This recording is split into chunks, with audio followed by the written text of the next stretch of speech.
Hello student, welcome to Lockdown Learning. From today onwards we are going to start class 10th syllabus of chemistry. Before going to the detailed discussion of the syllabus, we must have the basic understanding of its basic. Our first chapter is chemical reaction and chemical equations, and basics is revolving around the radicals and its valency and the concept of writing formula of a chemical compound.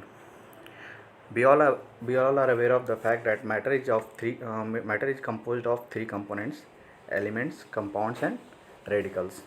Element, which smallest form is atom; compound, which smallest form is molecules; and radicals, which smallest form is ions. Further, go into the discussion, we have to define the radicals, और we have to know about the radicals. यानी radicals क्या होते हैं, radicals कितने type के होते हैं, radicals के वैलेंसी कैसे डिफाइन करते हैं, रेडिकल्स का यूज क्या है, ये सब. तो सबसे पहले रेडिकल्स को डिफाइन करेंगे. What is radicals?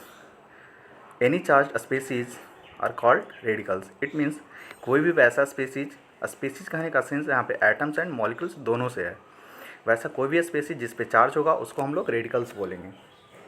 Since radical is composed of charge, that means that in nature we have two types of charges. That defines that radical is of two types: positive radicals and negative radicals. Positive radicals on which positive charge is present is called positive radicals, and radicals on which negative charge is present is called negative radicals. If we come to the formation of radicals, then positive radicals are formed by the loss of electron and negative radicals are formed by the gain of electron. Since positive radicals is formed by loss of electron, it must have deficiency of electron, and negative radical is formed by gain of electron. That means that it has excess of electron. If we go further discussion, एक point आपको ये जानना है कि जो positive radicals होते हैं उनको हम लोग बेसिक रेडिकल्स बोलते हैं. रीजन क्या होता है? रीजन ये होता है कि इनका जो ऑक्साइड्स होता है वो बेसिक नेचर का होता है. उसके बाद जो एसिडिक रेडिकल्स होते हैं उनको हम लोग नेगेटिव रेडिकल्स होते हैं उनको हम लोग एसिडिक रेडिकल्स बोलते हैं. इसका रीज़न ये होता है कि इनका जो ऑक्साइड्स होता है वो एसिडिक नेचर का होता है.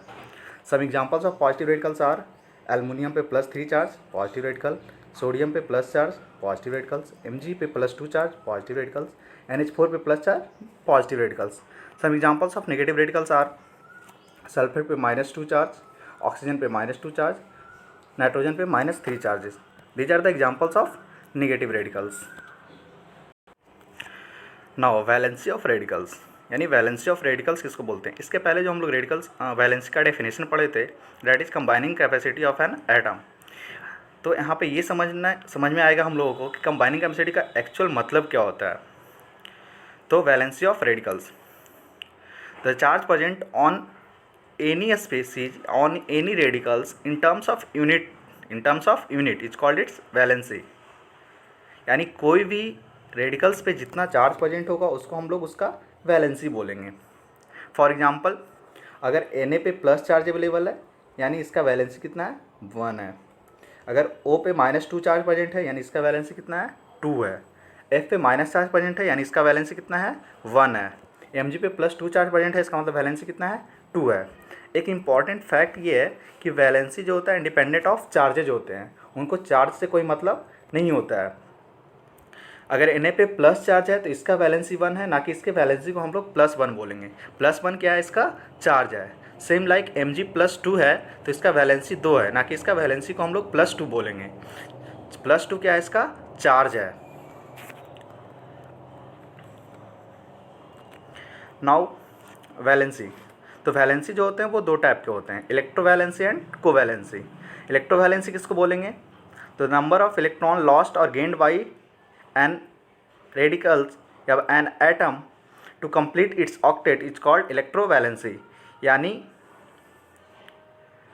जितना नंबर ऑफ इलेक्ट्रॉन का लॉस या गेन होता है कोई भी एटम के द्वारा for the gaining nearest noble atomic electronic configuration of noble gas, उसको हम लोग बोलेंगे इलेक्ट्रोवैलेंसी. फॉर एग्जांपल सोडियम जिसका जनरल इलेक्ट्रॉनिक कॉन्फ़िगरेशन 2 8 1, यानी अगर एक इलेक्ट्रॉन ये लॉस करता है तो ये Na+ का फॉर्मेशन करेगा, और जिसका कॉन्फ़िगरेशन 2 और 8 होगा, यानी वैलेंस सेल में 8 इलेक्ट्रॉन है जो कि एग्जैक्टली कैसे है, नियॉन के जैसा। और नियॉन क्या है, नोबेल गैस है, यानी क्या है, स्टेबल है। सेम अगर ऑक्सीजन है, इसका जनरल इलेक्ट्रॉनिक कॉन्फिगरेशन 2 और 6 होता है, यानी अगर ये 2 इलेक्ट्रॉन गेन करता है तो इसका जो इलेक्ट्रॉनिक कॉन्फिगरेशन हो जाएगा 2 और 8 होगा, यानी इसके वैलेंस शेल में 8 इलेक्ट्रॉन होंगे, किसके, O पे -2 चार्ज पे। दिस इज द रेडिकल, यानी 2 और 8 किसका इलेक्ट्रॉनिक कॉन्फिगरेशन है, नियॉन का, जो कि क्या है, नोबेल गैस है और स्टेबल है। यहाँ पे ये शो हो रहा है कि Na पे प्लस और O पे -2 चार्ज, ये क्या शो कर रहा है, इलेक्ट्रोवैलेंसी 1 और 2। तो जो इलेक्ट्रोवैलेंसी होते हैं उनके कारण जो बॉन्ड बनते हैं उसको हम लोग इलेक्ट्रोवैलेंट बॉन्ड बोलते हैं, और उसके कंपाउंड जो बनते हैं उसको इलेक्ट्रोवैलेंट कंपाउंड बोलते हैं और आयनिक कंपाउंड बोलते हैं। For example NaCl and MgO। Further जो इसका डिटेल एक्सप्लेनेशन है इलेक्ट्रोवैलेंट कंपाउंड्स का, वो आपको मेटल एंड नॉन मेटल वाले चैप्टर्स में फिर से मिलेगा। नेक्स्ट जो आपका वैलेंसी है वो डेट इज कोवैलेंसी। कोवैलेंसी कहने का मतलब क्या होता है, तो जो number of electron shared by an atom to gain octet that is nearest noble gas configuration is called covalency.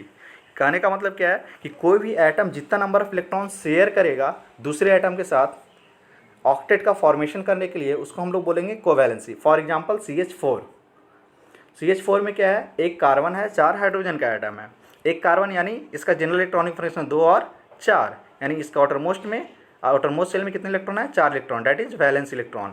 और हाइड्रोजन में नंबर ऑफ इलेक्ट्रॉन 1 होता है, तो हर एक जो हाइड्रोजन होगा वो कार्बन का एक एक वैलेंस इलेक्ट्रॉन शेयर करेगा। यहाँ पे आप देख सकते हैं एग्जाम्पल।